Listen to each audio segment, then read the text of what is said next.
Welcome back to Everett Barbecue. I'm Joe Everett. Today we're doing beer can chicken, the biggest lie in barbecue. Yeah, you heard what I said, you read the title, and you saw the thumbnail. I ain't having it from you fools no more. That beer can chicken is fugazi. But the beer cooks up in there and makes the chicken so moist. Can't happen. Won't happen. You're cooking something to get it up to 165, 170 degrees, and you think that water inside's gonna get to 200? On what planet?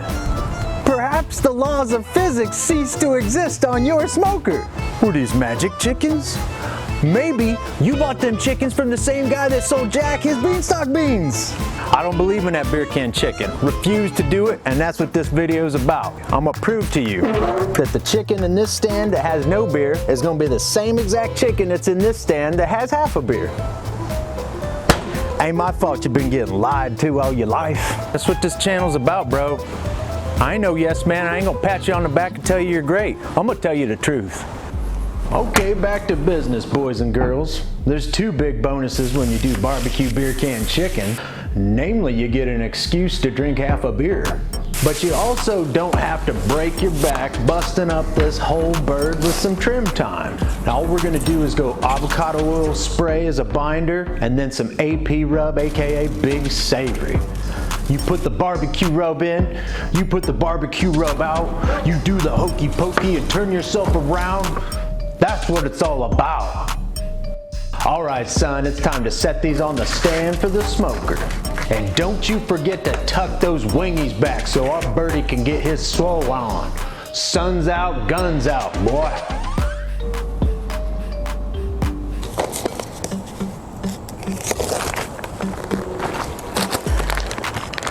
That's how it's done, boy.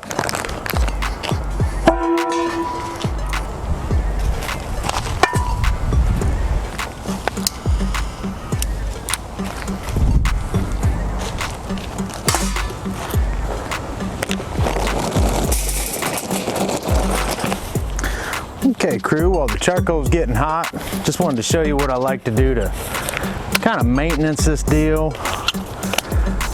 I didn't exactly scrape or clean on the last cook. So with this hard wire brush, I'm just gonna knock the bigger chunks off. The second part I like to do is just a steel scouring pad just to cover up any of the bits I've missed and also catch maybe any of those wires that may have fallen off. This is really good for the grates, I feel, to get what's underneath, what's in between, little nitty gritties back in there. You know you don't want them nitty gritties on your food. I'm just gonna use this dirty old towel and mop up any of that grease. Yeah, there you go. I'd eat a meal off that. Matter of fact, I think we're about to. Another thing I like to do pre-cook is get the firebox pretty good with some cooking oil. I like Pam canola oil spray, just what I use. You can use whatever you want, but I definitely think the firebox, it needs a little TLC before we get going here. And today's fuel, we're gonna be going with a mess of cherry wood my brother got for me. Shout out TJ. Probably gonna start this fire with these two splits of cherry. Try and smother the fire a little bit, get a nice thick smoke on there, roll it low for about 200, 225, I'd say for about an hour, and something tells me we may give you an update at that juncture. Usually I like to roll with a blocking log in El Guapo, but seeing as how this is chicken and I'm probably gonna end up finishing it pretty hot, I don't even wanna worry about it. Oh my God, that cherry smells good. Oh. Because here's what we're going on with. One has beer, one does not. Well, I'm gonna put them birdies in just like that. All right, crew, we're about an hour and a half in. Time for a little bit of a checkup. See where we're at with this chicken. 275, actually, let me give you a little peekaboo. There's how that fire's doing.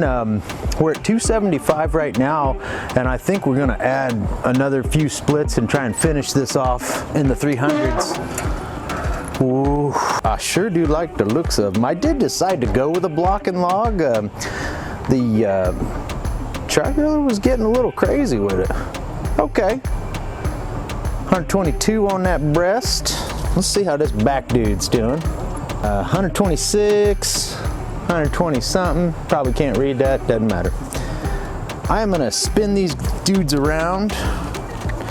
Just get some fair and balanced treatment right here.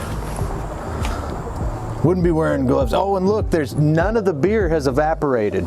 Oh my God, I'm shocked. Oh my goodness gracious, I love smoking chicken. Alrighty. Hey, y'all back it up. You're getting a little close. Okay, the plan is to finish this off in the 300s, preferably about 325. I'm gonna throw a few more splits in there, try not to get it too smoky, burn it nice and clean, nice and hot, and get those breasts up to 165, hopefully get the thighs up to 175, and then we're gonna see which of these birdies more juicy.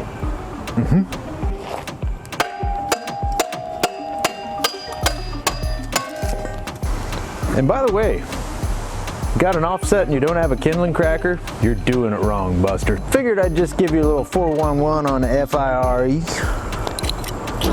Let's see. Ooh, baby. Yeah, we need a little more ammunition. I don't even care if it gets 350, we're gonna finish strong. And you will know it as I know it. Okay, we're well over 2.5 hours, maybe borderline 3 hours. It's time to get a temp and show you what we've done here. So far so good with these dudes. Real nice skin on the front. We're at 162, 161, however you want to shake it.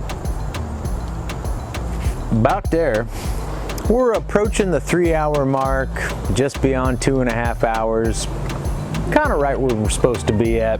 We're gonna keep feeding that fire full of cherry and you're gonna see it unfold as I see it.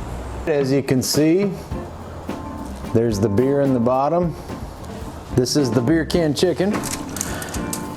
We'll go with it first. And since those breasts got done first, that's what we're gonna, yeah, wings just fell off.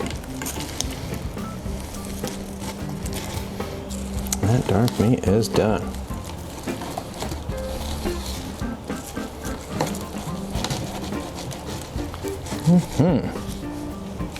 Hopefully you can see there's a pretty significant smoke ring that we got on there. Well, the proof is in the pudding. This is no beer can, just an empty stand. I'm thinking it's going to be just as juicy, if not maybe even more tender. Again, you don't know until you know. Same results. Wings are just kind of, you know, falling out. Oof. Yeah, this one may just be a little more juicy. Both these were in the same part of the smoker the entirety of the cook now. Kind of same results, of course. There's a faint smoke ring. We put some good smoke on it. Nice crust, skin stuck on.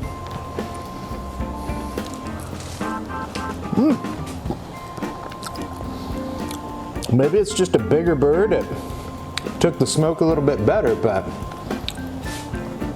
I'm going with no beer can. You would think. Both pieces identical, no beer can, with beer can. I'm going with no beer can every time.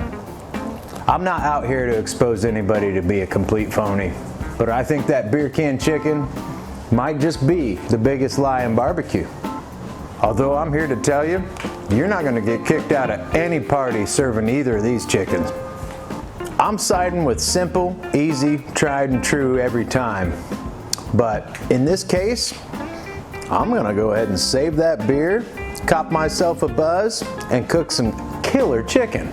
Appreciate you putting up with me. If you want any more cooks like this or other experiments from my channel, ring that bell, click subscribe, join my tribe, jump in the backyard, hang with my gang, and you could get to cooking with us.